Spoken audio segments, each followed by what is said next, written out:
Na kusalimu mpendwa na rafiki yangu asubuhi ya leo. Naomba nikukaribishe kwa ajili ya neno la Mungu. Na ujumbe wetu unasema, fahamu nguvu ya shukurani. Fahamu nguvu ya shukurani. Kitabu cha Yeremia mlango wa 30 na mstari wa 19. Tena kwao itasikiwa shukurani na sauti yao wachangamkao. Naam, nitawazidisha wala hawatakuwa wachache tena. Nitawatukuza wala hawatakuwa wanyonge. Asubuhi ya leo mpendwa na rafiki yangu, iko nguvu katika maneno ya shukurani. Iko nguvu katika sadaka ya shukurani. Maana unaweza ukasogea mbele za Mungu kwa sadaka, ama ukasogea kwa maneno pia ya kinywa chako. Kile kitendo cha kumwambia Mungu tu asante kwa sababu ya kile ambacho umetenda kwenye maisha yangu, ina nguvu kuliko hata kuomba. Maandiko yanasema, tena kwao itasikiwa shukrani na sauti ya shangwe. Ile shukurani inaleta maongezeko kwenye maisha ya mtu. Maana nasema kupitia sauti ya shukurani na ya shangwe, nao watazidishwa, hawatakuwa wachache tena. Kwamba shukurani imebeba maongezeko. Shukurani imebeba mazidisho. Ndio sababu anasema, naam, nitawazidisha.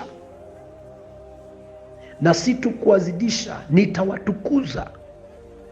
Na si tu kuwatukuza, hawatakuwa wachache tena. Kwamba shukurani inaleta maongezeko katika maisha ya kiroho na maisha ya kimwili. Unapotengeneza tabia ya kumshukuru Mungu kwa yale aliyoyafanya, na yamkini hata kwa yale ambayo hajayafanya, ukatengeneza tabia kama vile unavyofunga na kuomba Mungu akutendee muujiza, hivyo hivyo nguvu uliyetumia kufunga na kuomba ili Mungu akujibu, tumia nguvu hiyo hiyo kumtukuza Mungu kwa kila alichokitendea. Sikiliza mpendwa, mara nyingi Mungu anatufanyia makubwa, lakini hatuna moyo wa shukrani.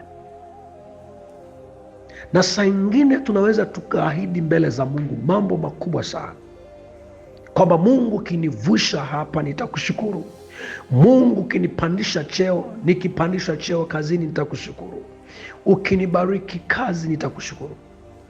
Na Mungu anakuwa mwaminifu sana kututendea hayo.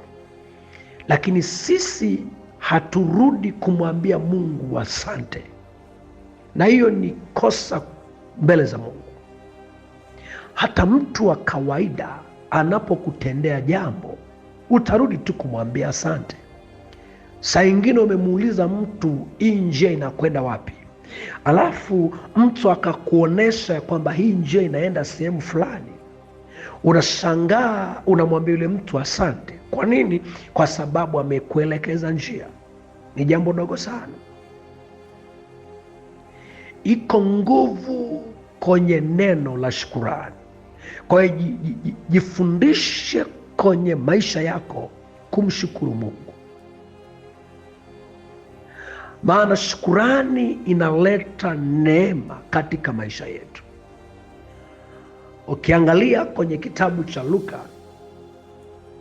mlango wa 17 mstari wa 15 na kuendelea, maandiko yanasema, na mmoja wao walipoona ya kwamba amepona, alirudi huku akimtukuza Mungu kwa sauti kuu.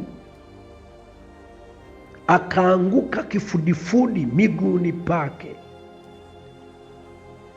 akamshukuru, naye alikuwa Msamaria. Yesu akajibu akanena, hawakutakaswa wote 10? Wote 10?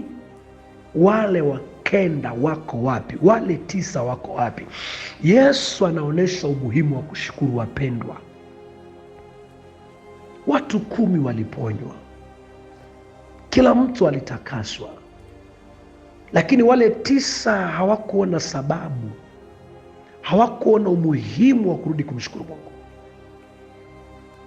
Waliondoka, lakini mmoja ambaye alikuwa mgeni, hii inaonekana ni wenyeji ndio walikuwa na ile roho ya kuto kumshukuru Mungu.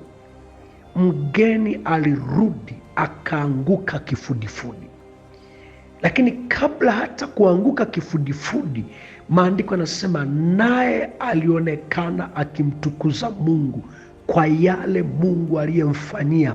Mtukuze Mungu mpendwa, kwa yale Mungu aliyekufanyia. Wewe ulikuwa si chochote, ulikuwa hueleweki, lakini Mungu amekufanya leo uwe ulivyo. Paulo anasema ni neema ya Mungu imenifanya niwe jinsi nilivyo. Basi ile neema ya Mungu iliyokufanya uwe jinsi ulivyo, hiyo neema ikusaidie kumshukuru Mungu, maana iko nguvu katika moyo wa shukrani. Iko neema mpendwa. Si lazima uwe na fedha umshukuru Mungu, hapana. Kutenga tu nafasi, kama vile unavyotenga nafasi ya kuomba, na Mungu anastahili kushukuriwa. Na alipokuja huyu mtu, Yesu akauliza, kwani ni huyu tu ndiye ameponywa?